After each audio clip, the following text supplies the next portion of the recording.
monde! Aujourd'hui à Top Jeu, je vais vous parler de mon top 5 pour nos tout petits. Dans le fond, les 4 à 7-8 ans.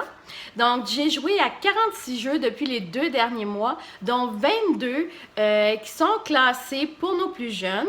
Si vous voulez savoir c'est lesquels, j'ai créé des playlists qui contiennent l'ensemble de ces 22 jeux-là et qui va augmenter au fur et à mesure que je joue à d'autres jeux.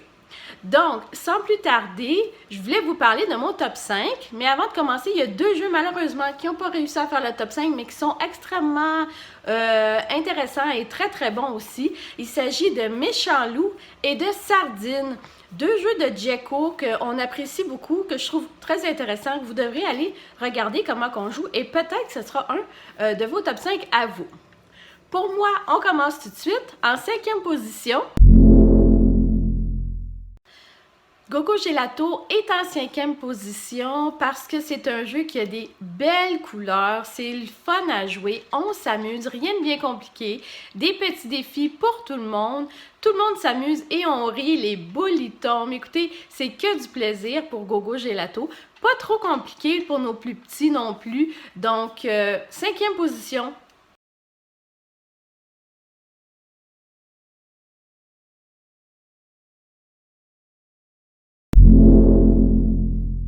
En 4e position, Yams, c'est un jeu de Djeko.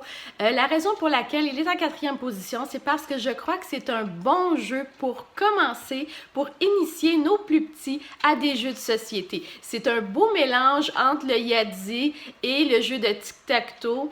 Rien de compliqué, des belles images, des pièces de qualité, juste du plaisir là, avec Yams. 3e position, Piu Piu. Écoutez, c'est vraiment un beau petit jeu de cartes, simple. On aime les petits poussins, on aime les œufs. Les enfants, c'est simple pour eux. Un petit jeu de cartes facile, pas long, tellement le fun à jouer en famille.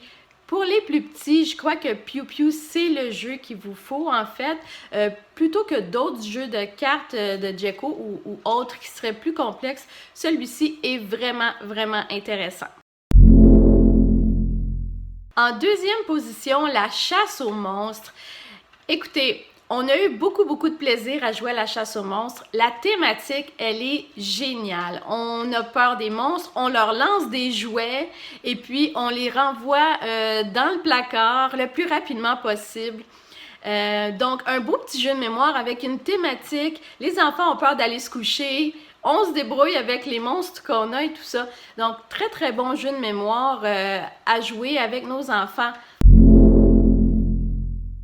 Et finalement, en première position, c'est Drago-Run qui a gagné pour nous. Peut-être pas un jeu pour les 4-5 ans, je dirais. Peut-être pour nos plus vieux, là, les 6, 7, 8 ans. C'est parfait. Les pièces sont magnifiques. Le jeu est tellement amusant. On est excité à jouer à Drago-Run. J'espère que vous allez pouvoir le trouver. Je ne sais pas si ça se fait encore, peut-être directement sur le site de Hutch.